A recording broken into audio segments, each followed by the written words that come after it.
Preamble यानी प्रस्तावना। प्रस्तावना क्या है? बेसिकली कॉन्स्टिट्यूशन का एक समरी है। अब ये पूरी कहानी बहुत सिंपल तरीके से समझिए, जितना मैं आपको बताते चलूंगा क्लास में, बस इसको ही आप समझिए।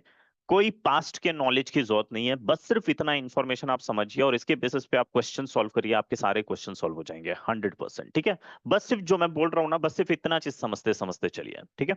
देखिए, एक डेट है 13 दिसंबर 1946, राइट? ये एक डेट है। इस दिन क्या हुआ था?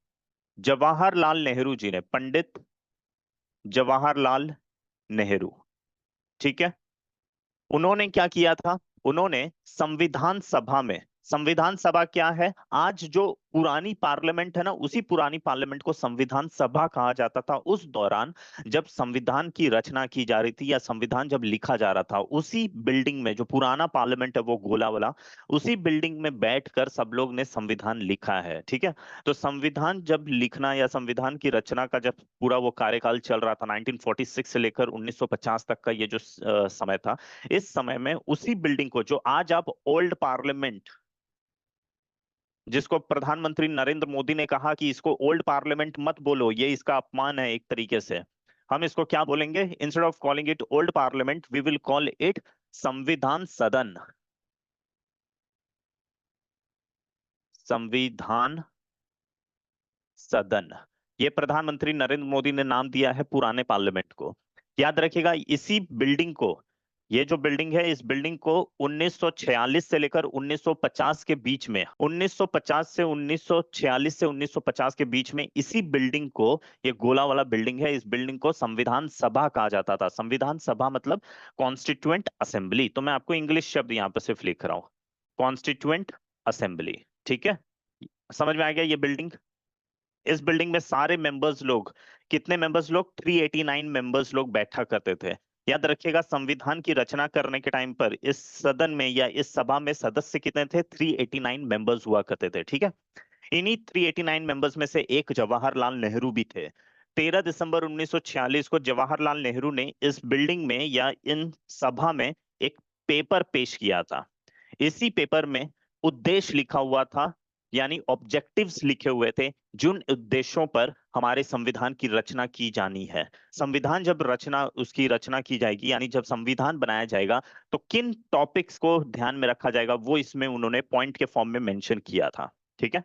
इसीलिए इस पीस ऑफ पेपर, जिसको, जिसके बेसिस पे हम संविधान बनाएंगे या जिसमें सारे ऑब्जेक्टिव्स लिखे हुए, इस पीस ऑफ पेपर को ऑब्जेक्टिव रेजोल्यूशन कहा जाता था इंग्लिश में, और हिंदी में हम इसी को उद्देश्य प्रस्ताव कहते हैं। ठीक है? उद्देश्य प्रस्ताव, ये 389 मेंबर्स लोगों के बीच में पेश किया गया था।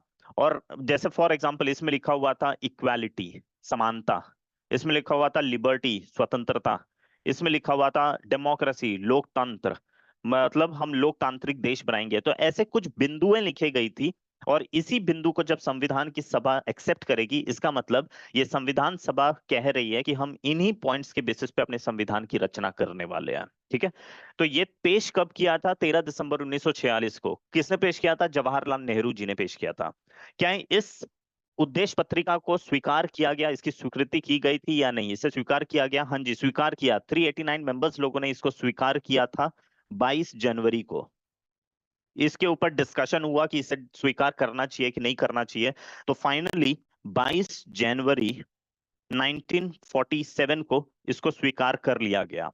और फिर संविधान सभा ने कहा, हाँ जी एग्जैक्टली, तो संविधान सभा ने कहा कि हम इसी के आधार पर अपनी संविधान की रचना करेंगे। ये स्वीकार कब किया गया? 12 जनवरी 1947 को। ठीक है जी, यहां तक डन।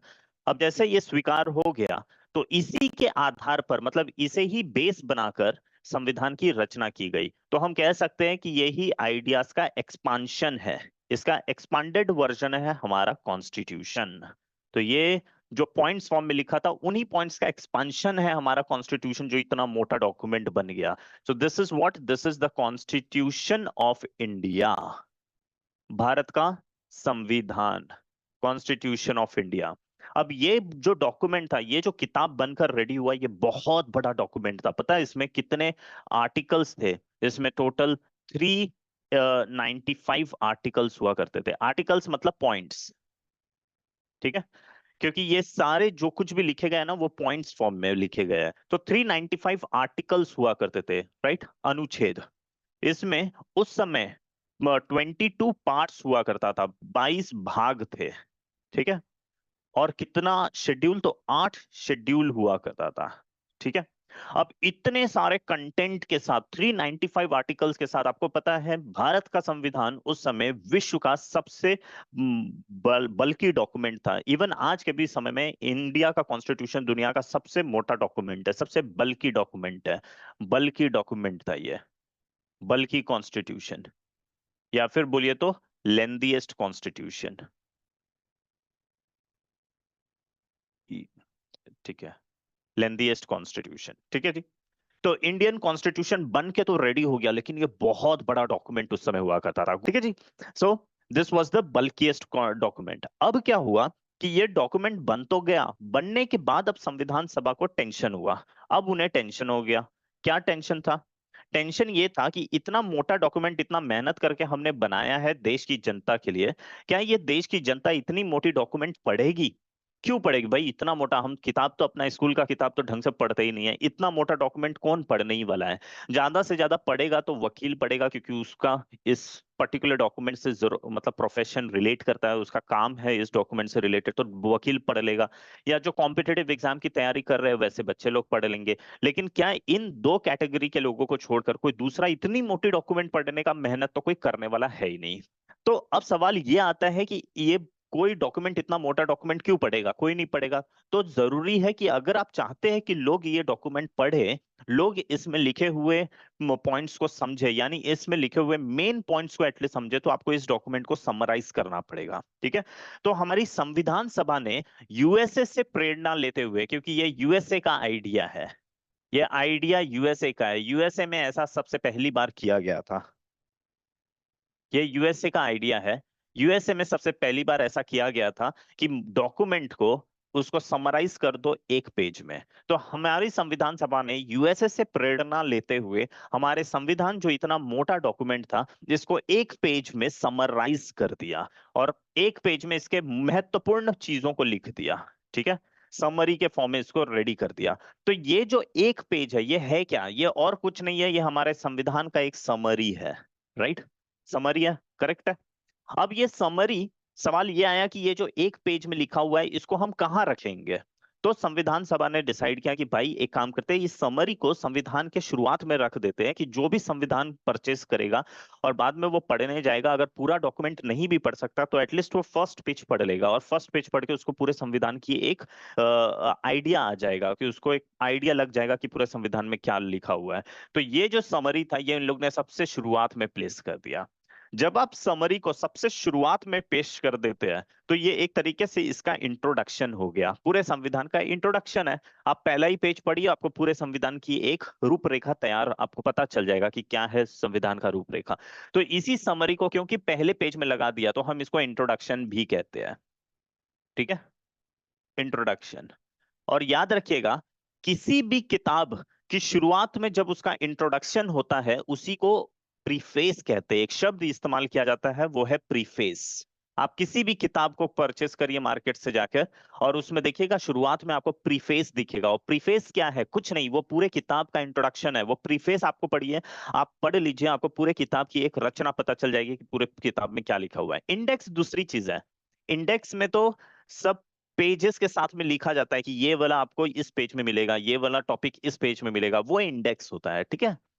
इंडेक्स नहीं, एग्जैक्टली इंडेक्स नहीं होता है। प्रीफेस दूसरा चीज होता है। प्रीफेस जब आप पढ़ेंगे ना, तो उसमें आपको पता चल जाएगा, उसमें लिखा हुआ रहेगा कि इस किताब को पढ़कर आपको इन इन इंफॉर्मेशन की जानकारी मिलेगी, यह किताब इस चीज के बारे में बात करता है, ऐसा वैसा करके एक इंट्रोडक्शन पूरे किताब का दिया जाता है प्रीफेस में, ठीक है। हाँ जी, एग्जैक्टली बेसिक बताया जाता है इस पूरे टेक्स्ट का, ठीक है। और याद रखिएगा, किसी भी लीगल डॉक्यूमेंट का, कोई भी लीगल डॉक्यूमेंट, कोई कानून होगा या किसी भी लीगल डॉक्यूमेंट के प्रीफेस के लिए एक विशेष शब्द का इस्तेमाल किया जाता है, वो है प्रियम्बल, यानी प्रस्तावना। प्रस्तावना या प्रियम्बल, ये शब्द इस्तेमाल किया जाता है किसी भी लीगल डॉक्यूमेंट के प्रीफेस के लिए, ठीक है जी, प्रीफेस के लिए। Got it. तो प्रियम्बल, इसी को हम संविधान का प्रियम्बल कहते हैं। तो प्रियम्बल क्या है? संविधान का समरी है, संविधान का इंट्रोडक्शन है, संविधान का प्रीफेस है, आप कुछ भी बोल सकते हैं। ये शब्द इस्तेमाल किया जाता है लीगल डॉक्यूमेंट के प्रीफेस के लिए, करेक्ट है, यहां तक ले। अब प्रियम्बल का आइडिया हमने कहां से बोरो किया? यूएसए से बोरो किया। क्यों प्रियम्बल बनाया? क्योंकि हमारा संविधान बहुत मोटा है, ये कोई पढ़ेगा नहीं, तो हेंस इसको समराइज कर दिया। तो सवाल यहां पर यही है जो हमने लास्ट क्लास में भी देखा था, क्या प्रियम्बल होना मैंडेटरी है? क्या is it mandatory? Is it mandatory to have preamble? क्या प्रियम्बल होना जरूरी है? दुनिया के किसी भी संविधान में क्या प्रियम्बल होना जरूरी है? या संविधान नहीं, कोई भी लीगल डॉक्यूमेंट में क्या प्रियम्बल होना जरूरी है? The answer is no, it is not necessary. Absolutely right, Riddhi. Absolutely right, Anya. ठीक है। Abdul, it is not necessary. Exactly. Necessary नहीं है. Absolutely right. Right? So it is not necessary. Is it necessary? The answer is no. याद रखिएगा, preamble जितनी भी कानून बनाई जाती है, जैसे भारत का संसद जितना भी कानून बनाता है, क्या वो सारे कानून में उन लोग प्रियम्बल बनाते हैं, प्रियम्बल रखते हैं? The answer is no.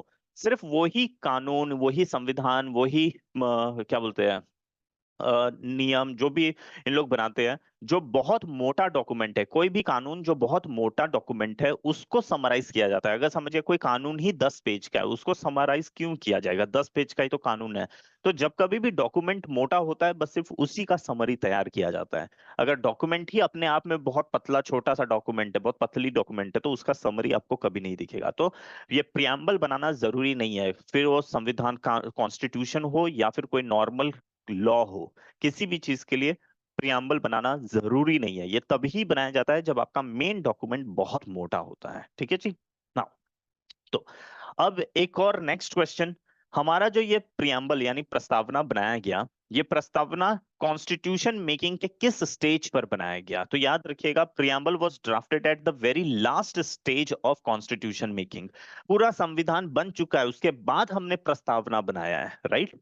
तो इसका मतलब संविधान की रचना के इस पूरे कार्यकाल में, या ये जो पूरा प्रोसेस चल रहा था, इस पूरी प्रक्रिया के अंतिम स्टेज पर, एकदम लास्ट स्टेज पे, absolutely right, absolutely right Abdul, तो एकदम लास्ट स्टेज पर प्रियम्बल को बनाया गया था। तो ये एक पॉइंट हमें देखना है कि प्रियम्बल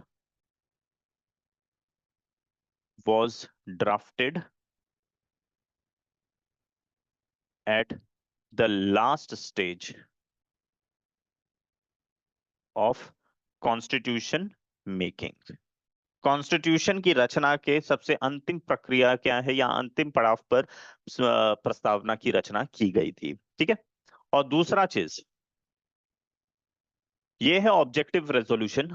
ऑब्जेक्टिव रेजोल्यूशन का एक्सपांशन है कॉन्स्टिट्यूशन, राइट।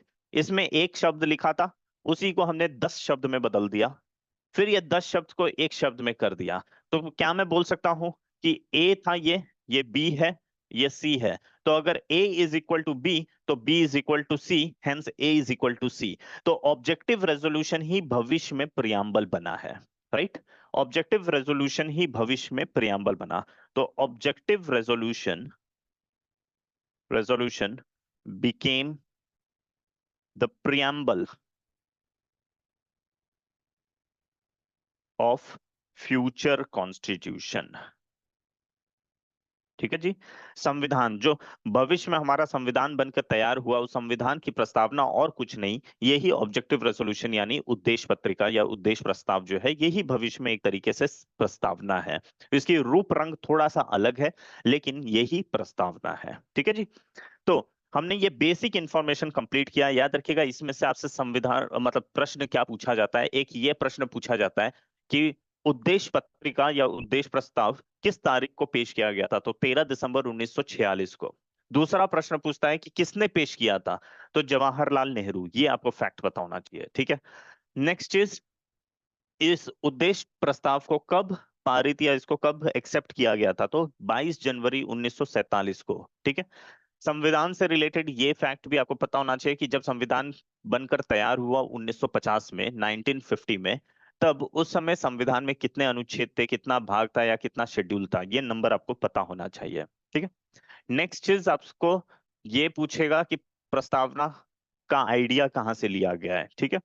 देन ये वाला पॉइंट पूछेगा कि प्रस्तावना किस स्टेज पे बना है, ठीक है। और ये वाला पॉइंट भी आपको याद रहना चाहिए। ये एक्चुअली वैसे पूछेगा नहीं, लेकिन फिर भी ये कॉन्सेप्चुअल याद करके रखिएगा, समझ लीजिएगा बस सिर्फ कि प्रियम्बल बनाना जरूरी नहीं है, ठीक है जी। तो ये हमने एक बेसिक इंट्रोडक्शन जो लास्ट क्लास में देखा था उसी को एक बार फिर से रिपीट कर लिया। अब यहां से आगे बढ़ते हैं, ठीक है। आइए और थोड़ा सा कवर कर लेते हैं, उसके बाद हम हमारे नोट्स पे चले जाएंगे और उसको एक बार रेफर करके कंप्लीट करेंगे, ठीक है। आइए अब देखिए, प्रियम्बल जब हम पढ़ रहे हैं यानी प्रस्तावना जब हम पढ़ रहे हैं तो इसमें हम कुछ विशेष चीज को कंप्लीट करेंगे, कवर करते हैं। जैसे कि हम प्रस्तावना में पढ़ते हैं इसके बेसिक इंट्रोडक्शन को, जो कि हमने पढ़ लिया बेसिक इंट्रोडक्शन, ठीक है। और भी कुछ है वो हम आगे देख लेंगे, ठीक है। इसके बाद में हमें देखना होता है प्रियम्बल के कंटेक्स्ट में, लाइक फॉर एग्जांपल प्रियम्बल में आज तक क्या डेवलपमेंट हुआ है। और उससे भी पहले हम प्रियम्बल का जो बेसिक फॉर्म है, बेयर फॉर्म, जो आपके किताब में प्रियम्बल लिखा हुआ है ना, उस प्रियम्बल को हम पढ़ेंगे। संविधान लागू हुआ था 1950 में, क्या हुआ था 1950 में संविधान बनकर पूरी 1950 में क्या बेसिकली 1949 में बनकर तैयार हो गया। कुछ अनुच्छेद कुछ आर्टिकल्स 1949 में ही लागू हो गए, बाकी पूरा संविधान 1950 में लागू हुआ था, है ना। हाँ जी। नाउ हम क्या क्या पढ़ेंगे प्रियम्बल में, बेसिक इंट्रोडक्शन जो हमने पढ़ लिया, राइट। दूसरा हम प्रियम्बल के बेयर फॉर्म को पढ़ेंगे। बेयर फॉर्म का मतलब होता है जो वो प्रियम्बल लिखा हुआ आपके किताब में है ना, जो हर टेक्स्ट बुक के आगे आप देखते हैं, उसको हम रीड करके कुछ समझेंगे। फिर संविधान में क्या क्या डेवलपमेंट हुआ है वो हम देखेंगे। डेवलपमेंट ये केसेस के साथ देखेंगे, यानी जितने भी वाद है, केसेस है which are related to preamble, उसके साथ हम जोड़कर प्रियम्बल में आज तक क्या क्या बदलाव हुआ, क्या क्या उसमें डेवलपमेंट हुआ है, वो सारा चीज हम देखेंगे, ठीक है। फिर हम प्रियम्बल के कुछ सिग्निफिकेंस देखेंगे, इसके क्या महत्वता है। सिग्निफिकेंस, सिग्निफिकेंस देखेंगे। और फिर जो भी शब्द लिखे गए हैं प्रियम्बल में, आपको कई शब्द मिलेंगे, वो शब्द को हम पढ़ते हुए चलेंगे, ठीक है। और फिर फाइनली कुछ मिसलेनियस इंफॉर्मेशन है, उस मिसलेनियस इंफॉर्मेशन के साथ में चीजों को समाप्त करेंगे, ठीक है। इन कुछ बिंदुओं के साथ हम हमारे संविधान प्रस्तावना को पढ़कर कंप्लीट करेंगे, ठीक है। आइए अब शुरू करते हैं हमारे प्रस्तावना में सबसे पहले बेयर फॉर्म के बारे में। बेयर फॉर्म यानी आप अपने सामने वो खोल के रख लीजिए प्रस्तावना। प्रस्तावना में से मैं आपको कुछ विशेष चीज बताऊंगा, क्या एग्जाम में पूछता है और क्या आपको पता होना चाहिए, ठीक है। सबसे पहले प्रियम्बल। प्रियम्बल यानी प्रस्तावना, इसमें सबसे पहले लिखा हुआ है we the people of India, हम भारत के लोग, right. We the people of India have solemnly resolved to constitute India into, मतलब हमने ये प्रण लिया है कि हम भारत कैसा बनाएंगे, इंडिया कैसा इंडिया बनाएंगे। तो सॉवरिन, मैं आपको ये हिंदी शब्द के साथ रिलेट करके बता दूंगा, 2 मिनट रुक जाइए। Sovereign, socialist, secular, democratic, republic, republic, ठीक है। Then and to ensure to its citizen, Bharat के नागरिक लोगों के लिए क्या इंश्योर करके रखा है। तो जस्टिस मतलब न्याय, लिबर्टी स्वतंत्रता, इक्वालिटी, इक्वालिटी समानता, एंड फ्रेटर्निटी, फ्रेटर्निटी बंधुवाद होता है ना, बंधु भाई बंधु, वैसा। फ्रेटर्निटी का मतलब होता है ब्रदरहुड, बंधु पना वाला जो चीज होता है वो ऐसा, ठीक है। नाउ जस्टिस कैसा, तो social, economic and political justice. Liberty कैसा, liberty of thought, expression, belief, faith, worship, ठीक है, इक्वालिटी ऑफ स्टेटस, अपॉर्चुनिटी और फ्रेटर्निटी में, यहां पर फ्रेटर्निटी क्या होता है, तो यहां पर dignity of individual, dignity of individual and unity and integrity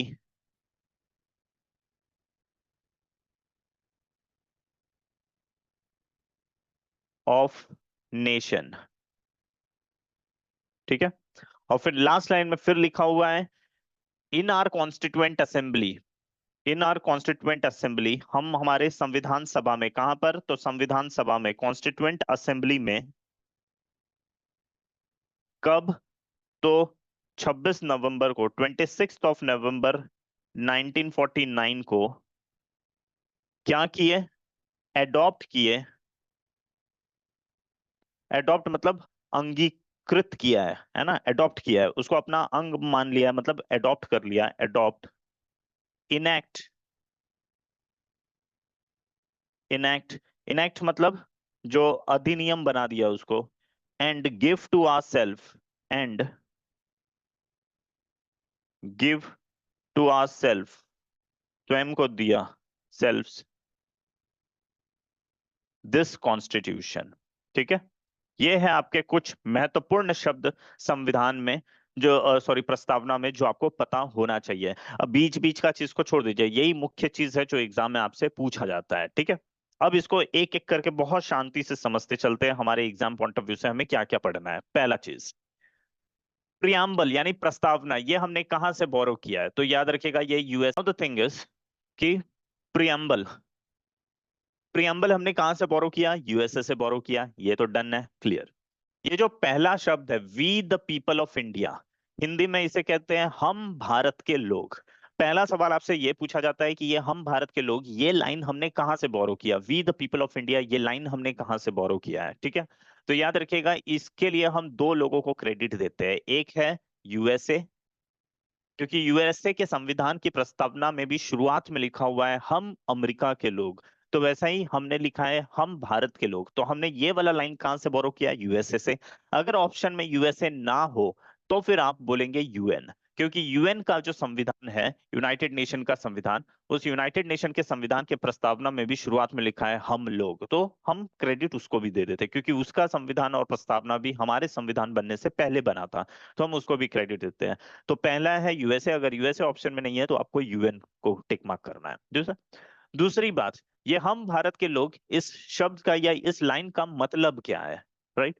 इसका मतलब ये है कि जो भारत में जो भी पावर, जो भी शक्ति अलग अलग इसको पोजीशन को दिया गया, जैसे प्रधानमंत्री के पद पे, प्रधानमंत्री के पास जो ताकत है, मुख्यमंत्री के पास जो ताकत है, या अलग अलग जो ऑफिस है उनके पास जो कुछ भी पावर है, वो पावर का सोर्स कौन है, तो वो पावर का सोर्स है देश के लोग। ये कहता है कि भारत में जो भी अलग अलग पद होगा, प्रतिष्ठा होगा, जो कुछ भी है, वो सबके पास जो भी पावर एग्जिस्ट करता है, वो पावर का सोर्स क्या है, उसका स्रोत क्या है, उसका स्रोत है भारत के लोग। जैसे फॉर एग्जाम्पल, आप मुझे ये बताइए, क्या अभी मुकेश अंबानी अपने घर में बैठकर ये बोलेंगे कि आज दोपहर 12 बजे से 500 का नोट चलन में नहीं रहेगा, तो क्या आप इस बात को स्वीकार करेंगे? मुकेश अंबानी अपने घर एंटीला में बैठकर अगर कहते हैं तो नहीं, करेक्ट है, आप सबने कहा नहीं।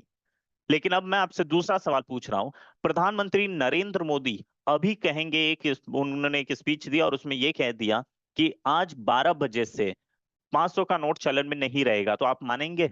मानेंगे, यस, आप सबने कहा यस।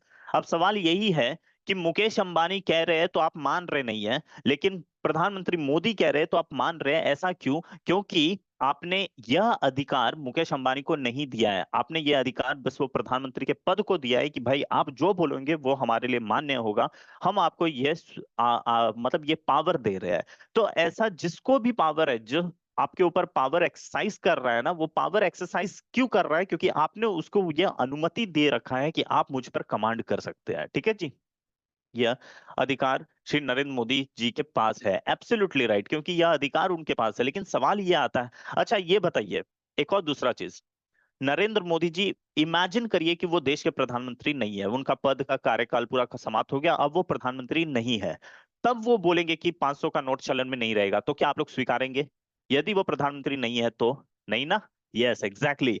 ये शो करता है कि हम सब ने, देश के वासियों ने, हम सभी देशवासियों ने प्रधानमंत्री के उस पद को वो पावर दे रखा है कि आप हमारे ऊपर जो कमांड करोगे हम उसको स्वीकार करेंगे, राइट?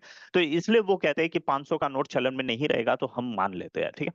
अब दूसरा चीज, मुकेश अंबानी का परिवार या सभी लोग अपने एंटीला में बैठकर वहां से एक कानून बनाते हैं कि आज से XYZ काम हो जाएगा, मतलब कोई भी चीज है, कोई भी कानून उन्होंने बना दिया। अच्छा इमेजिन करिए, uniform civil code, uniform civil code से रिलेटेड कानून मुकेश अंबानी के एंटीला में बना, तो आप वो स्वीकार करेंगे? The answer is no. लेकिन वही पार्लियामेंट में बनेगा, तो पार्लियामेंट वाला चीज तो हम सब लोग एक्सेप्ट करेंगे ना। क्यों? बिकॉज पार्लियामेंट को हमने ये पावर दे रखा है, राइट? तो ये जो हम भारत के लोग, ये जो शब्द है, ये शब्द का जो मतलब है वो यही है कि हम भारत के लोग पावर के सारे शक्तियों के केंद्र है या सारे शक्तियों का स्रोत है। हमने जिसको जो पावर दिया वो ही पावर एक्सरसाइज कर सकता है, जिसको हमने पावर नहीं दिया वो हम पावर ऊपर पावर एक्सरसाइज नहीं करेगा। तो ये शो करता है who is the source of power in India, we the citizen of India, we the people of India. Absolutely right, ठीक है। तो ये शो करता है कि people are the source of power in India, right? इस शब्द का मतलब है people are the source of power in India, Bharat में, राइट? तो आपसे एक सवाल ये पूछा जाएगा कि भारत में पावर का स्रोत कौन है, तो याद रखिएगा भारत के लोग। People are the source of power in India, ठीक है जी। तो people are the sources of power in India. हाँ जी एग्जैक्टली ये प्रस्तावना का कॉपी आपने सामने रखा है ना, एग्जैक्टली वो हम रेफर करने वाले हैं अब थोड़ी ही देर में, ठीक है। तो ये वाला लाइन का आपको मतलब क्लियर हो गया। अब आते हैं आगे। प्रस्तावना में लिखा हुआ है कि हम भारत कैसा बनाएंगे या हमारा भारत कैसा है। याद रखिएगा हमारा भारत सॉवरेन है, यानी संप्रभु है, राइट? सोशलिस्ट है, समाजवाद है, सेकुलर है, पंथ निरपेक्ष है, डेमोक्रेटिक है, लोकतांत्रिक है, और इस ये सब उसकी विशेषता है। और हमारा राज्य कैसा है? तो रिपब्लिक है, गणराज्य है। भारत एक गणराज्य है, लेकिन कैसा गणराज्य है? भारत एक सॉवरेन, संप्रभु, समाजवाद, पंथ निरपेक्ष, लोकतांत्रिक गणराज्य है, ठीक है जी। ये गणराज्य की विशेषता है, ये चार स्टार्टिंग में विशेषता है, लेकिन भारत क्या है? गणराज्य है।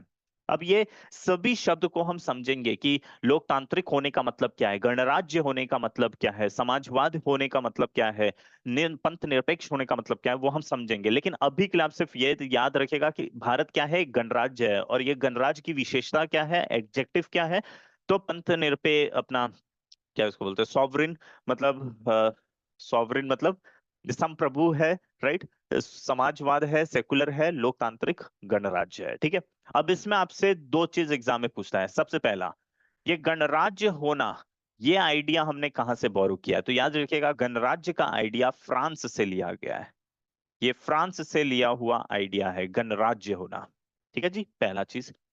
दूसरा, एब्सोल्युटली राइट अब्दुल, फ्रांस, ठीक है। दूसरा शब्द आपसे, ये जो दो शब्द आपको दिख रहा है, सोशलिस्ट एंड सेकुलर, ये जो दो शब्द है, ये दो शब्द प्रियम्बल में यानी प्रस्तावना में शुरुआत में मेंशन नहीं था, लिखा हुआ नहीं था। इसका मतलब ये नहीं कि भारत पहले से समाजवाद या पंथ निरपेक्ष नहीं है। भारत के अनुच्छेद 25 से 28 जब आप पढ़ेंगे तो वो आपको यही बताता है कि भारत एक पंथ निरपेक्ष गणराज्य है। लेकिन प्रस्तावना में ये विशेष तौर पर मेंशन नहीं था, ये उल्लेखित नहीं था, लिखा हुआ नहीं था। इसे लिखने का काम किसने किया? तो इंदिरा गांधी के सरकार के टाइम पर 42वां संविधान संशोधन लाया गया। आज तक भारत का संविधान 106 बार संशोधित हो चुका है, लेकिन जब 42वां बार संशोधित हो रहा था, यानी 42वां संशोधन के द्वारा ये दो शब्द को हमारे संविधान के प्रस्तावना में जोड़ा गया है। एक और शब्द है वो बाद में देखेंगे, नीचे आएंगे तब। तो ये याद रखिएगा, इसको ऐड किया गया था, इंसर्ट किया गया था by 42nd constitution amendment act of 1976। छिहत्तर 1976 में 42वें संविधान संशोधन द्वारा ये दो शब्द that is socialist and secular को ऐड किया गया। ठीक है जी, ये याद रखना है। और दूसरा चीज, आपके एग्जाम में इसको सेम ऑर्डर में अरेंज करने के लिए भी पूछ सकता है। याद रखिएगा, आपको सेम ऑर्डर पता होना चाहिए, sovereign, socialist, secular, democratic, Republic है। ठीक है, ये ऑर्डर आपसे पूछा जाता है, हाँ? तो ये आपको पता होना चाहिए। अब आते हैं, संविधान के प्रस्तावना में लिखा हुआ है कि यहाँ के सिटीजन को, नागरिक लोगों को क्या इंश्योर किया गया है, मतलब क्या देने का ये किया गया है, क्या बोलते हैं उसको, इंश्योर किया गया, मतलब उन्हें विश्वास दिया गया है कि क्या उन्हें दिया जाएगा। Justice, liberty, equality, fraternity. Justice मतलब न्याय, socialist, social, economic and political मतलब सामाजिक न्याय, आर्थिक न्याय और राजनीतिक न्याय। ये जो न्याय का आइडिया है, ये हमने कहाँ से बोरो किया है, तो रशिया में एक रेवोल्यूशन हुआ था, रशियन रेवोल्यूशन, रेवोल्यूशन 1917 में। याद रखिएगा, दुनिया में न्याय का आइडिया ये निकल के आया है 1917 के रशियन रेवोल्यूशन से। तो हम न्याय का जो क्रेडिट देते हैं 1917, एग्जैक्टली 1917 रशियन रेवोल्यूशन, वहीं से न्याय का आइडिया निकल के आया। तो न्याय का यह आइडिया हम क्रेडिट देते हैं रशियन रेवोल्यूशन को। Then liberty, equality and fraternity, ये जो तीन आइडिया है, इन तीन आइडिया को बोरो किया गया है फ्रांस के रेवोल्यूशन से, French revolution. French revolution, French revolution कब हुआ था, 1789। 1789 का जो फ्रेंच रेवोल्यूशन है, फ्रांस की क्रांति है, वहीं से आया है लिबर्टी, इक्वालिटी एंड फ्रेटर्निटी, ये तीन आइडिया। ठीक है जी। अब इंडिया जस्टिस कैसा देता है, सोशल, इकोनॉमिक एंड पॉलिटिकल, समाज, जो सामाजिक है, आर्थिक है और राजनीतिक न्याय है। लिबर्टी यानी स्वतंत्रता, कैसा, थॉट का, आपको सोचने की आजादी है, एक्सप्रेशन, अभिव्यक्ति की आजादी है, बिलीफ, कोई मान्यता रखने की आजादी है, फेथ, वर्शिप, पूजा पाठ, इन सारी चीजों की आजादी, ये भारत के नागरिक लोगों को दिया गया है। इक्वालिटी मतलब समान, स्टेटस मतलब प्रतिष्ठा, और ये अपॉर्चुनिटी मतलब इसकी अवसर की समानता दी गई है। ठीक है, और ये आइडिया हमने कहाँ से बोरो किया है, फ्रांस से बोरो किया है। देन फ्रेटर्निटी, फ्रेटर्निटी में डिग्निटी ऑफ इंडिविजुअल, व्यक्ति की गरिमा, गरिमा याद रखिएगा, ये व्यक्ति की गरिमा की बात की गई है। महिलाओं की गरिमा ये फंडामेंटल ड्यूटीज में लिखा हुआ है, लेकिन व्यक्ति की गरिमा ये प्रियम्बल में मेंशन है। ठीक है, देन उसके बाद में equality and integrity of nation. तो यहां पर जो शब्द है इंटीग्रिटी, ये इंटीग्रिटी शब्द यानी अखंडता, ये शब्द भी ऐड किया गया है 42वें संविधान संशोधन द्वारा, कॉन्स्टिट्यूशन अमेंडमेंट एक्ट 1976 द्वारा ये शब्द ऐड किया गया, इंटीग्रिटी। ठीक है जी। नाउ, अब अब सवाल ये आता है कि व्यक्ति को ये आश्वासन दिया गया है कि उन्हें न्याय, आजादी, स्वतंत्रता, समानता और बंधुत्व प्रदान किया जाएगा, राइट। लेकिन सवाल ये है कि ये प्रदान दिया कैसे किया जाता है, मतलब ये व्यक्ति को कैसे दिया जा रहा है।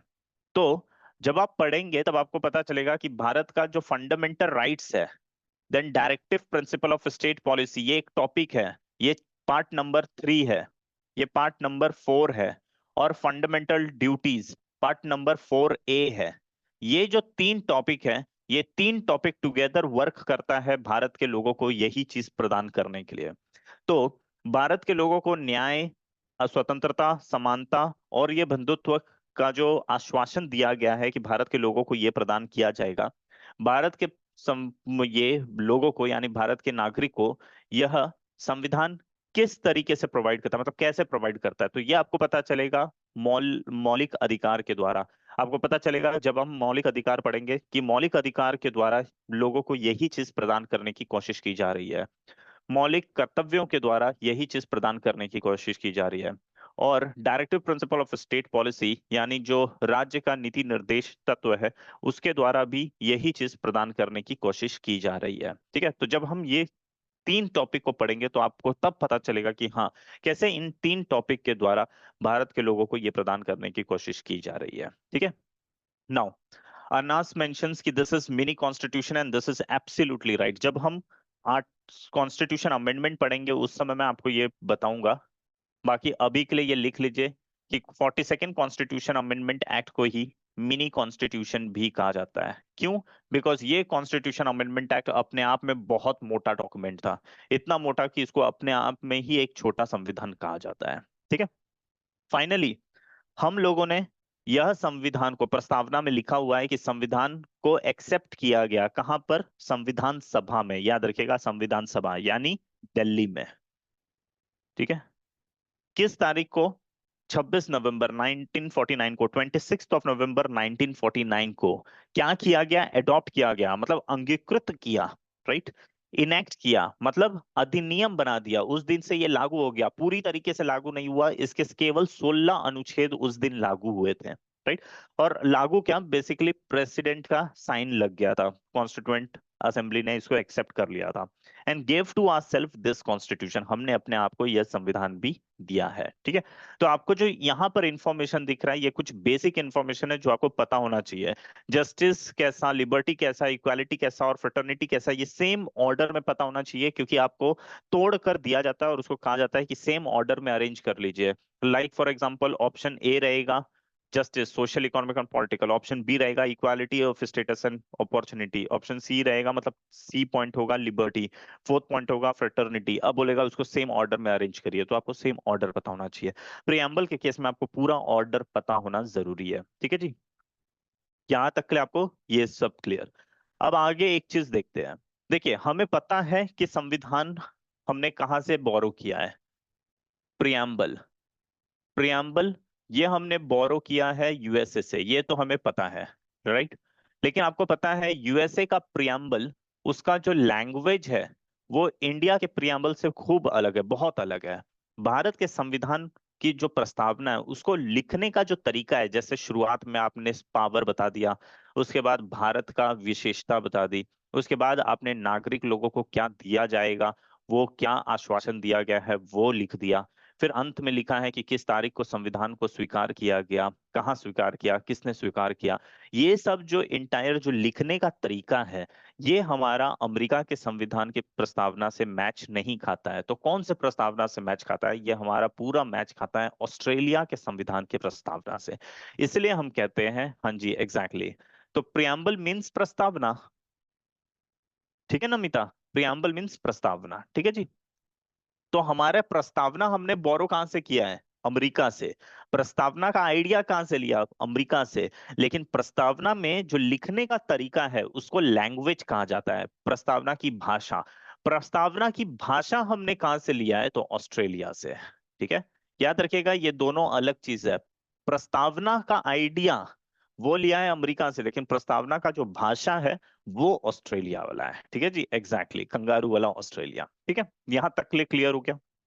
दूसरा, क्या प्रियम्बल को बेस बनाकर आप किसी भी मैटर को कोर्ट ऑफ लॉ में चैलेंज कर सकते हैं? तो याद रखिएगा, नहीं। इसी को हम नॉन जस्टिशिएबल कहते हैं। या रुक जाइए, वो मैं जब आपको शब्द एक्सप्लेन कर दूंगा उसके बाद बताऊंगा। इसको रुके देते थोड़ा देर के लिए।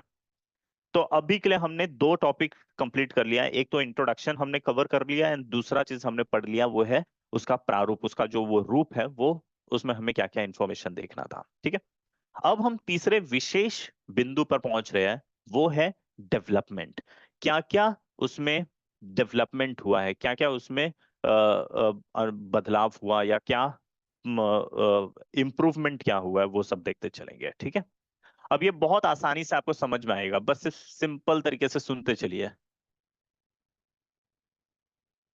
डेवलपमेंट। ठीक है, बहुत शांति से समझिए। देखिए क्या होता है। क्या हुआ कि जब भारत का संविधान बन के तैयार हो गया, प्रस्तावना हमने लगा दिया, उसी दिन से ये प्रश्न उठने लग गया कि क्या प्रस्तावना भारतीय संविधान का हिस्सा है या नहीं है। हिस्सा है या नहीं है, भाग है या नहीं है। यहाँ भाग का मतलब हिस्सा है। ठीक है। ऐसा क्यों प्रश्न उठा? ये प्रश्न उठने का मूल कारण पहले देखिए। देखिए, अमेरिका का संविधान है, ये इमेजिन करिए अमेरिका का संविधान। अमेरिका के संविधान में बहुत सारे आर्टिकल्स है, राइट। ये बहुत आर्टिकल्स थे। उन लोगों को लगा कि इतना कोई पढ़ेगा नहीं, तो इन लोग ने इसका समरी निकाला और समरी को पहले पेज में तौर पे यहाँ पे लगा दिया, समरी। ठीक है। समरी लगा दिया, और यही समरी को प्रियम्बल कहा जाता है। करेक्ट है।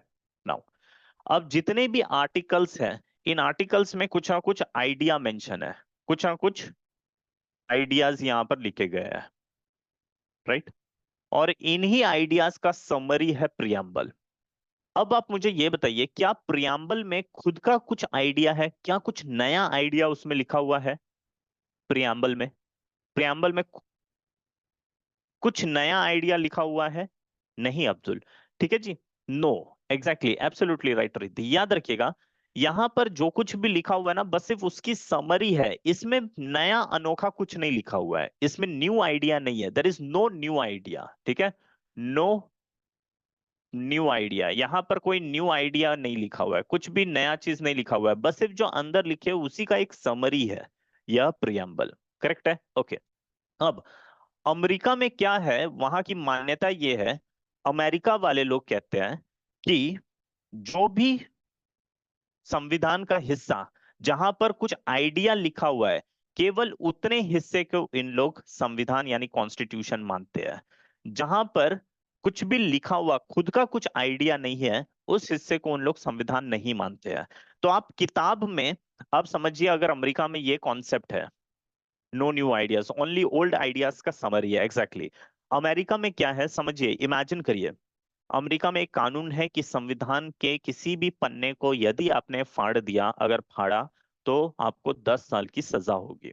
तो यदि आपने पेज नंबर 1 से लेकर जो भी पेज नंबर होगा इस लास्ट पेज तक कोई भी पेज फाड़ा, तो आपको 10 साल का सजा है। लेकिन वहीं पर यदि इसी किताब में प्रियम्बल के पेज को फाड़ दिया तो सजा नहीं होगा, क्योंकि भले ही आपको दिख रहा है कि प्रियम्बल उसका हिस्सा है, लेकिन मान्यता के तौर पर प्रियम्बल को इन लोग संविधान का दर्जा नहीं देते हैं। क्यों नहीं देते हैं? क्योंकि उसमें विशेष अपना स्वयं का कुछ आइडिया लिखा हुआ नहीं है।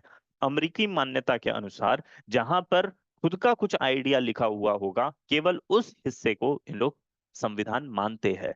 जहां पर स्वयं का खुद का कुछ आइडिया नहीं है, किताब के उस पन्ने को या उस हिस्से को इन लोग संविधान का दर्जा नहीं देते हैं अमेरिका में। क्लियर जी? यहां तक क्लियर? अमेरिका का क्या कॉन्सेप्ट है?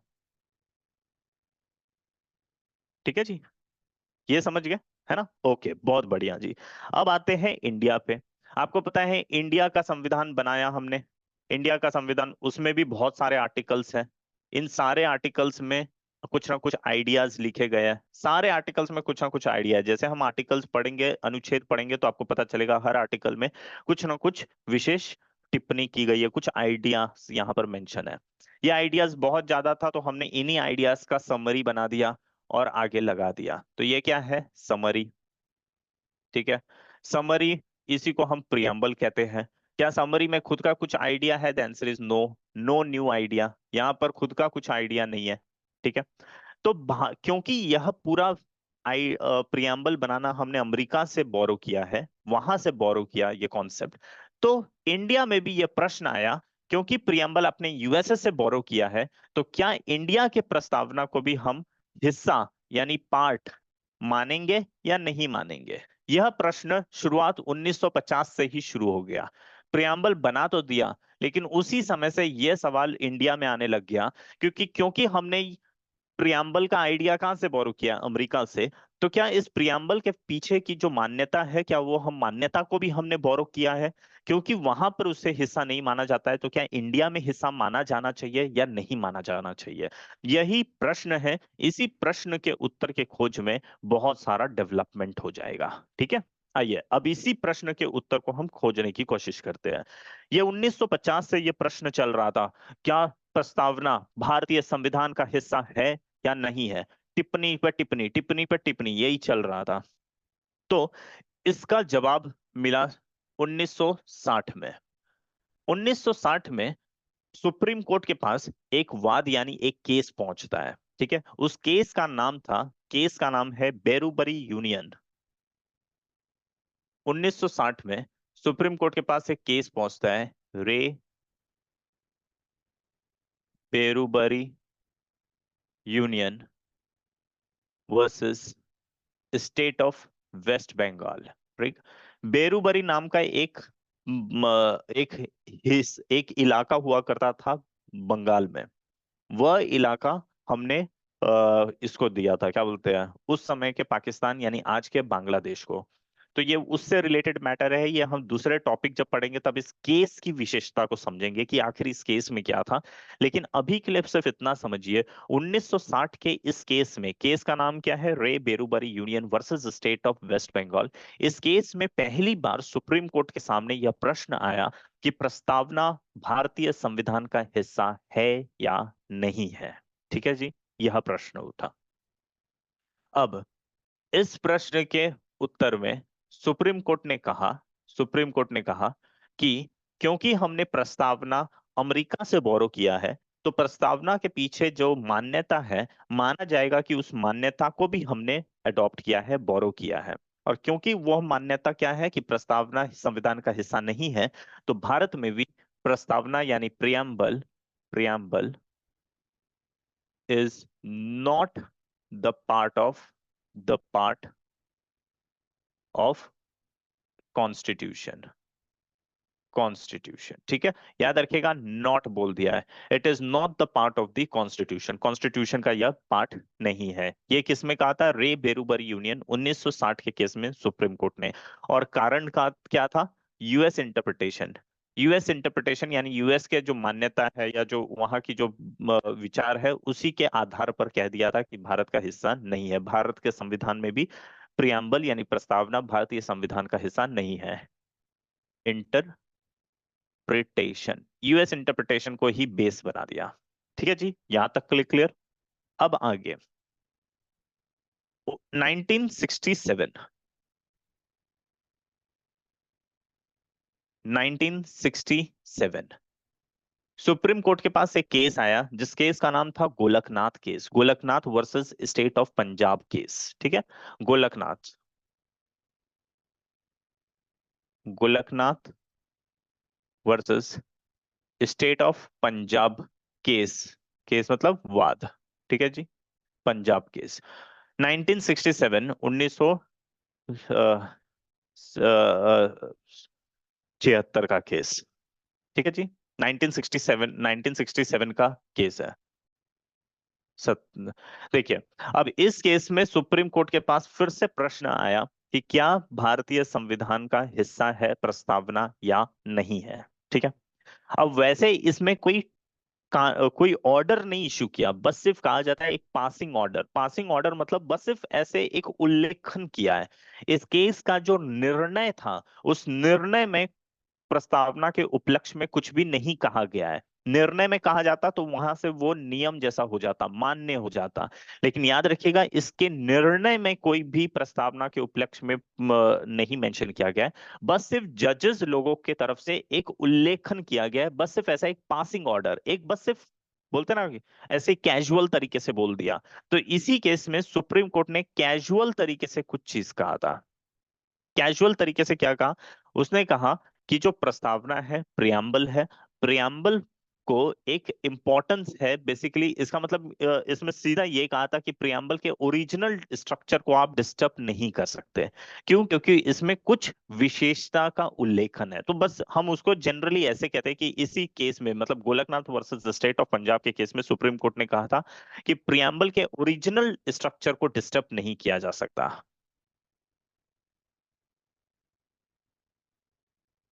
या रुक जाइए, मैं आपको थोड़ा सा और आसान करने के लिए इसको 2 मिनट के लिए, थोड़ा देर के लिए हटा देता हूं।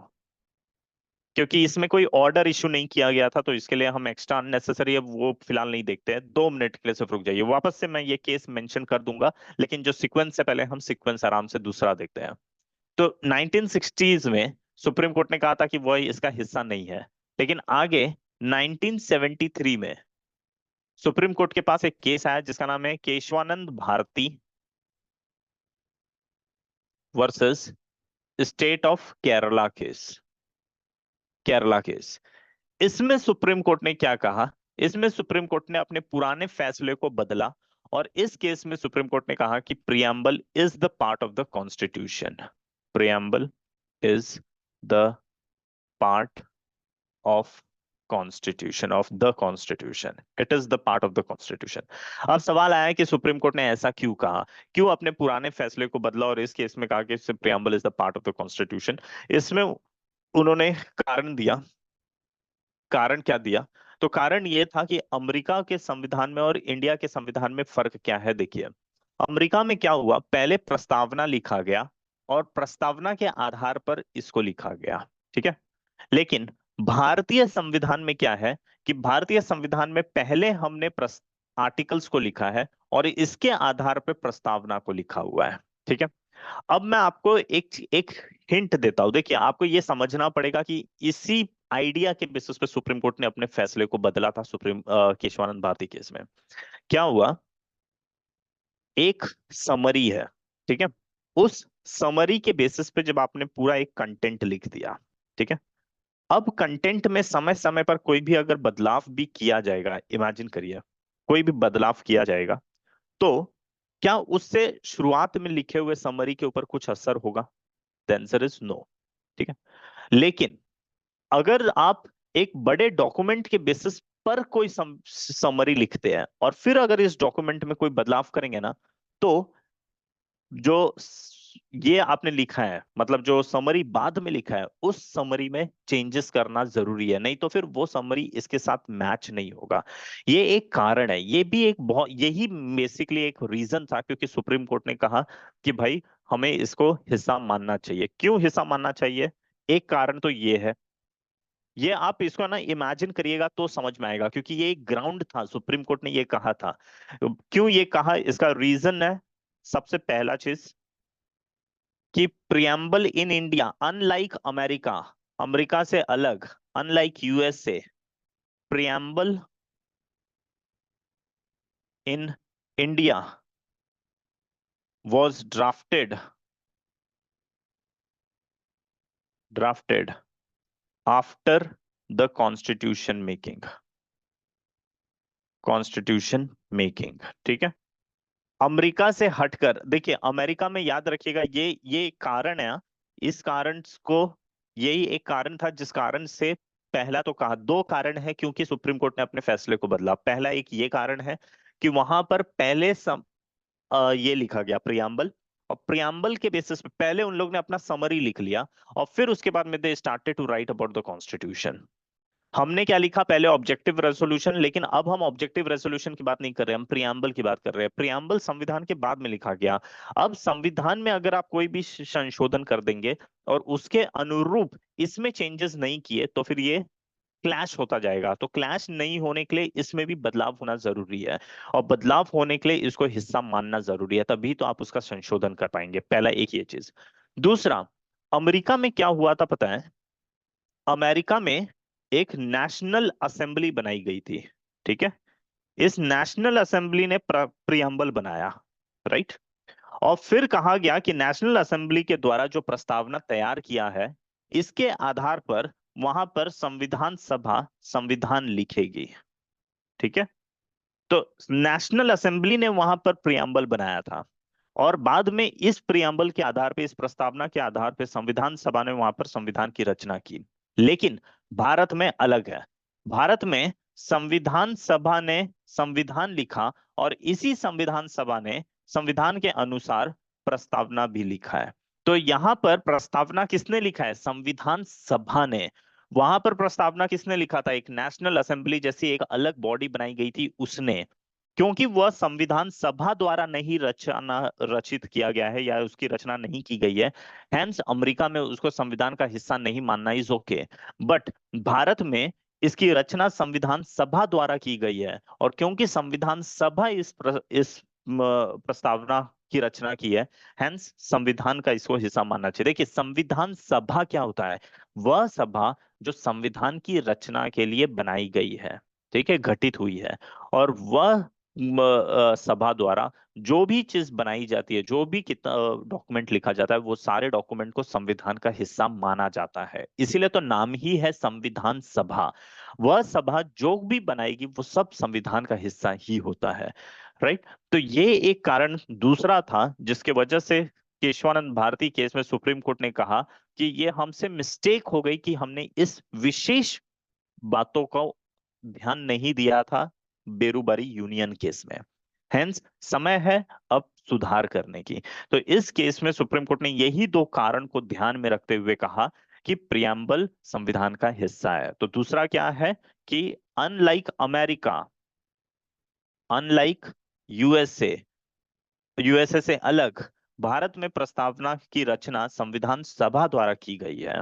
Preamble in India was drafted by constituent assembly. ठीक है जी। यह दो कारण है जिस कारणवश ये कहा गया कि संविधान प्रस्तावना संविधान का हिस्सा है। जिन दो बिंदुओं को इस केस में ध्यान नहीं दिया गया था, सुप्रीम कोर्ट ने कहा था कि यह हमसे भूल हुई थी कि हमने इस महत्वपूर्ण विषय बातों का ध्यान नहीं दिया था इस केस में। अब क्योंकि इस केस में, केशवानंद भारती केस में, इन लोग ने ये दोनों बिंदुओं पर, इन दोनों पॉइंट्स के ऊपर ध्यान दिया, हेंस इस केस में कहा कि preamble is the part of the constitution. ठीक है। इसके बाद एक केस आता है 1994 का। इस केस का नाम था S R Bommai, S R Bommai versus, S R Bommai versus union of India case. ये केस में सुप्रीम कोर्ट ने कहा कि प्रियम्बल भारत का अभिन्न अंग है। यहां पर कहा अंग है, इसमें कहा अंग नहीं है, इसमें कहा अंग है, और इसमें जोर देते हुए कहा कि अभिन्न अंग है। ठीक है। क्या है? अभिन्न अंग, यानी integral part. Preamble is an integral part of constitution. Constitution का इंटीग्रल पार्ट है। याद रखिएगा ये तीनों ही केस आपके एग्जाम पॉइंट ऑफ व्यू से इंपॉर्टेंट है। 1960 का बेरूबरी यूनियन केस पूछता है किस केस में सुप्रीम कोर्ट ने कहा था कि प्रस्तावना भारतीय संविधान का हिस्सा नहीं है, तो 1960 का बेरूबरी यूनियन केस। नाउ फिर पूछता है कि केस केस में सुप्रीम कोर्ट ने कहा था कि प्रस्तावना भारतीय संविधान का हिस्सा है, तो 1973 का केशवानंद भारती केस। फिर पूछता है कि कौन से केस में सुप्रीम कोर्ट ने कहा था कि प्रस्तावना भारतीय संविधान का अभिन्न अंग है। राइट, ये वाला केस। क्यों कहा था प्रियम्बल इसका पार्ट है?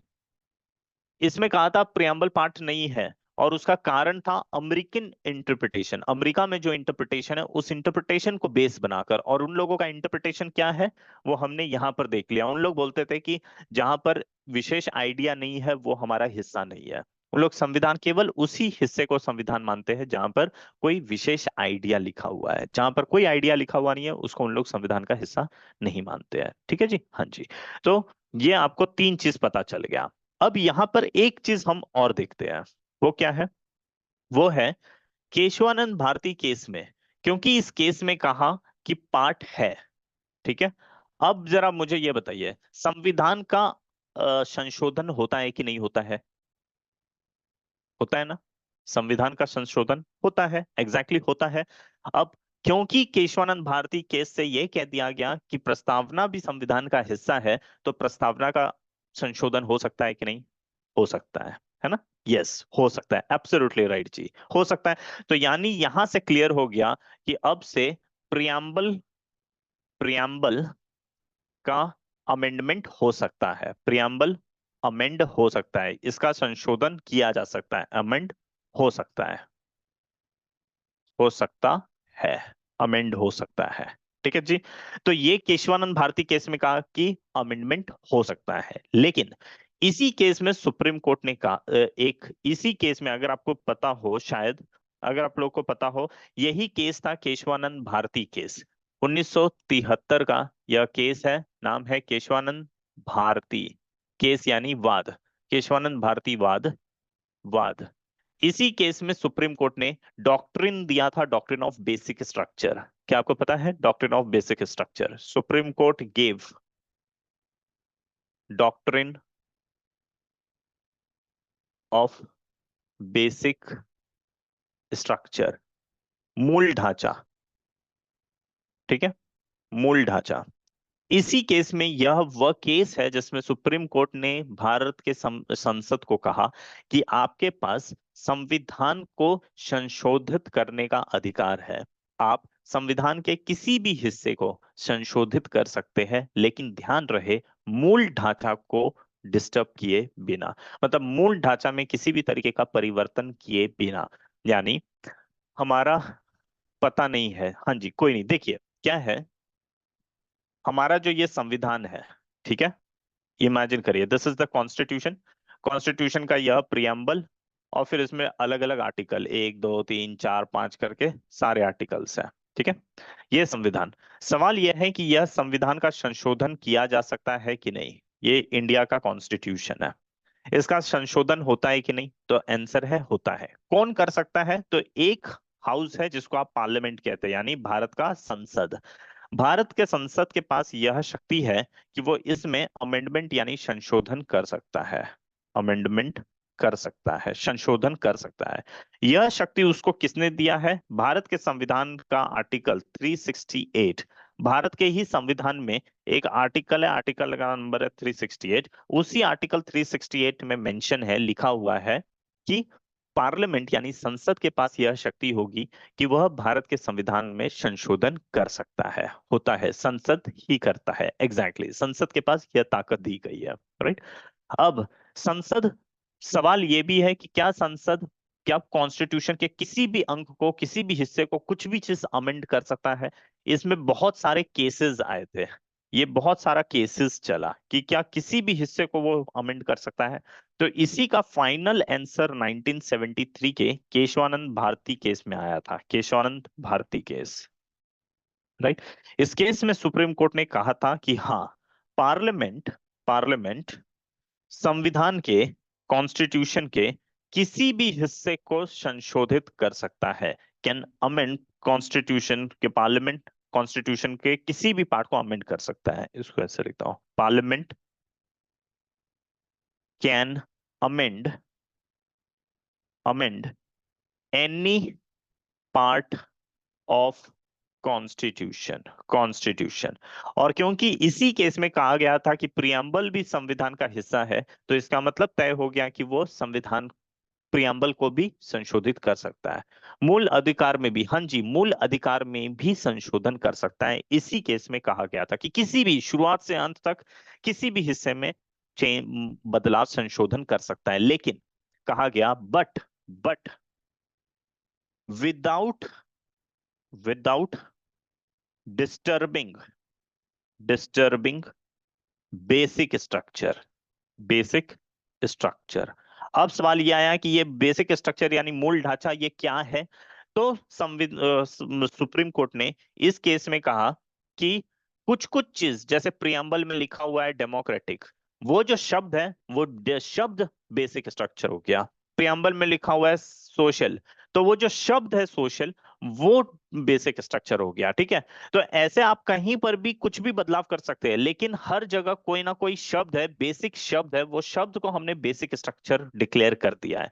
तो वो जो बेस शब्द है, उस शब्द में आप कोई बदलाव नहीं कर सकते। मतलब आप प्रियम्बल में चेंजेस कर सकते हैं, लेकिन प्रियम्बल के वो शब्द को हटा नहीं सकते, क्योंकि वो मूल ढांचा का पार्ट बन चुका है, मूल ढांचा उसको घोषित कर दिया गया है, ठीक है। सब प्लीज रिपीट वंस अगेन। हाँ जी रिद्धि, देखिए क्या है कि पार्लियामेंट के पास आर्टिकल 368 में, इंडियन कॉन्स्टिट्यूशन के आर्टिकल 368 में लिखा हुआ है कि भारत के संसद के पास यह शक्ति होगी कि वो इंडियन कॉन्स्टिट्यूशन में अमेंडमेंट कर सकता है, संशोधन कर सकता है, ठीक है।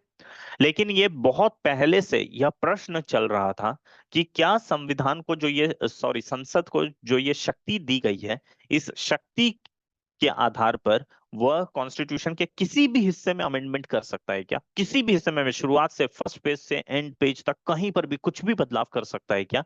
ये बहुत सारे केसेस के साथ इसका आंसर मिलता है, लेकिन फाइनल आंसर मिलता है केशवानंद भारती केस में। बहुत सारे केसेस में हाँ ना बहुत कुछ हुआ, अंत में यह जवाब आया, और ये आज भी इसी हिसाब से हम चलते हैं।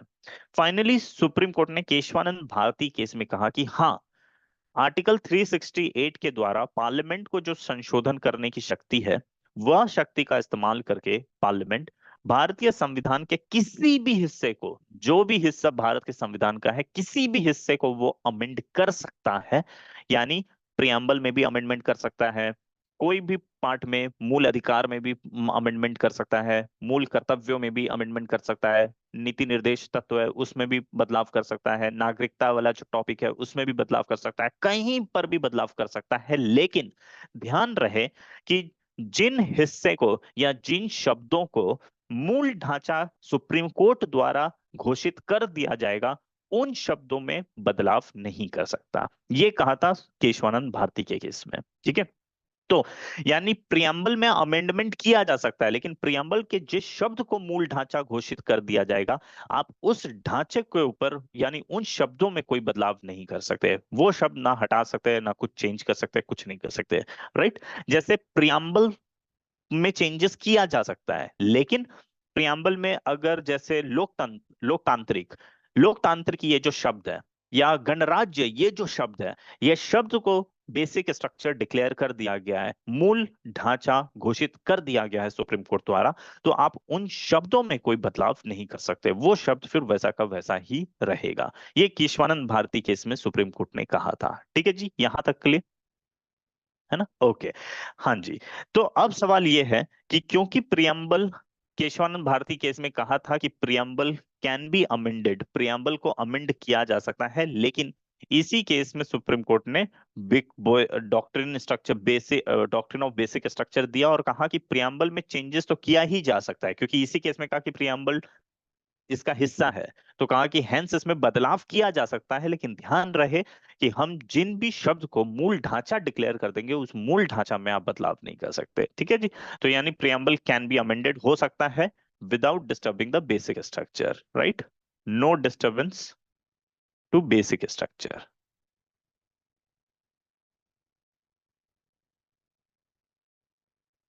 डिस्टर्बेंस टू बेसिक स्ट्रक्चर, ठीक है जी, बेसिक स्ट्रक्चर में डिस्टरबेंस किए बिना आप इसमें संशोधन कर सकते हैं।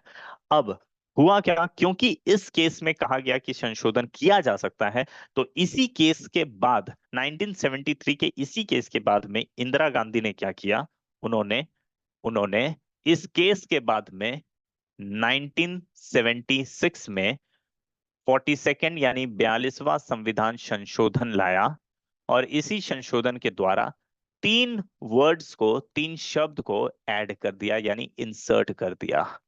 राइट, वो तीन शब्द क्या है वो हमने ऑलरेडी पढ़ लिया। एक है सोशलिस्ट समाजवाद, एक है सेकुलर यानी पंथनिरपेक्ष, और एक है इंटीग्रिटी यानी अखंडता। ठीक है, इंटीग्रिटी। ये तीन शब्द को क्यों, किसने ऐड किया? तो इंदिरा गांधी की सरकार थी 42वें संविधान संशोधन द्वारा। Sir, basic structure has also been described in this Keshwanand Bharti case. Absolutely right. It has been given. Okay. The concept of basic structure was given in this case. ये basic structure का जो entire concept है, ये supreme court द्वारा Keshavananda Bharti case में ही दिया गया था। ठीक है जी। अब मैं आपको मोटा मोटी ये पूरा डेवलपमेंट से रिलेटेड क्या इसमें सुधार हुए, उस सुधार के अनुरूप अगर हम बात करें, तो सबसे पहले 1950 से ही प्रश्न यह चल रहा था कि क्या प्रस्तावना भारतीय संविधान का हिस्सा है या नहीं। 50 से यह डिस्कशन चल रहा था, लेकिन सुप्रीम कोर्ट के पास आया 1960 में। 1960 में केस था re Berubari union versus state of waste Bengal, case यानी वाद। ठीक है, इसी वाद में सुप्रीम कोर्ट ने कहा, इस वाद में सुप्रीम कोर्ट ने कहा कि प्रस्तावना संविधान का हिस्सा नहीं है। क्या रीजन क्या दिया, क्या ग्राउंड बताया? कहा अमेरिका के इंटरप्रिटेशन के आधार पे, कहा कि क्योंकि हमने प्रस्तावना अमेरिका से बोरो किया है, हेंस उस प्रस्तावना के पीछे जो भी मान्यता है माना जाएगा कि वो मान्यता भी हमने बोरो किया है। और क्योंकि वहां पर मान्यता है कि प्रस्तावना संविधान का हिस्सा नहीं है, हेंस हमारे इंडिया में भी प्रस्तावना संविधान का हिस्सा नहीं है। ठीक है, लेकिन कई सालों बाद 1973 में सुप्रीम कोर्ट ने दो पॉइंट को नोटिस किया, और ये पॉइंट क्या था? पहला, अमेरिका में प्रस्तावना संविधान सभा द्वारा नहीं लिखा गया है, लेकिन भारत में प्रस्तावना की रचना संविधान सभा द्वारा की गई है। यह एक पहला चीज उनके ध्यान में आया। दूसरा, अमेरिका में प्रस्तावना संविधान लिखने से पहले लिखा गया था, राइट, और भारत में प्रस्तावना संविधान लिखने के बाद लिखा गया है।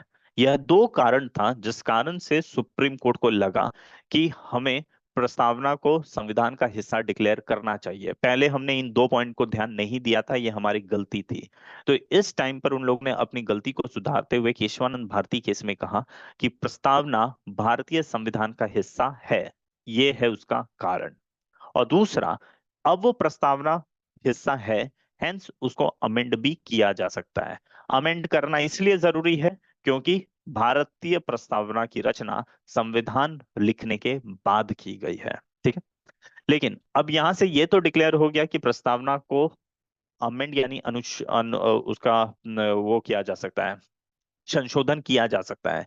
लेकिन इसी केस में कहा गया था कि बेसिक स्ट्रक्चर को डिस्टर्ब किए बिना, यानी प्रस्तावना में भी बदलाव किया जा सकता है क्योंकि प्रस्तावना तो संविधान का हिस्सा है, बट ध्यान रहे कि मूल ढांचा में किसी भी तरीके का उसके ऊपर प्रभाव पड़े बिना। और यही केस के बाद में 42वें संविधान संशोधन द्वारा 1976 में सुप्रीम कोर्ट पार्लियामेंट ने तीन शब्द को भारतीय प्रस्तावना में ऐड किया, क्योंकि अब ये क्लियर हो चुका था कि इसमें बदलाव किया जा सकता है। ठीक है। और वो तीन शब्द है सोशलिस्ट यानी समाजवाद, सेकुलर यानी ये पंथ निरपेक्ष, और ये इंटीग्रिटी यानी अखंडता। यह तीन शब्द को जोड़ा गया। आगे चलकर एक और इंपॉर्टेंट केस है सुप्रीम कोर्ट का, वो है 1994 का SR Bommai versus union of India case. इस केस में सुप्रीम कोर्ट ने कहा था कि प्रियम्बल भारतीय संविधान का अभिन्न अंग है। थोड़ा और जोर दिया, पहले तो सिर्फ अंग बोला था, लेकिन इसमें अभिन्न अंग बोला कि ये तो बहुत ही अभिन्न अंग है। ठीक है। और इसी केस में सुप्रीम कोर्ट ने कहा था सेकुलरिज्म यानी पंथ निरपेक्ष यह भारतीय संविधान का मूल ढांचा का हिस्सा है। राइट। इस केस में सेकुलरिज्म को बेसिक स्ट्रक्चर डिक्लेयर किया था, SR Bommai versus union of India case 1994 का। ठीक है जी। तो ये हमने बेसिक चीज देखा केस से रिलेटेड।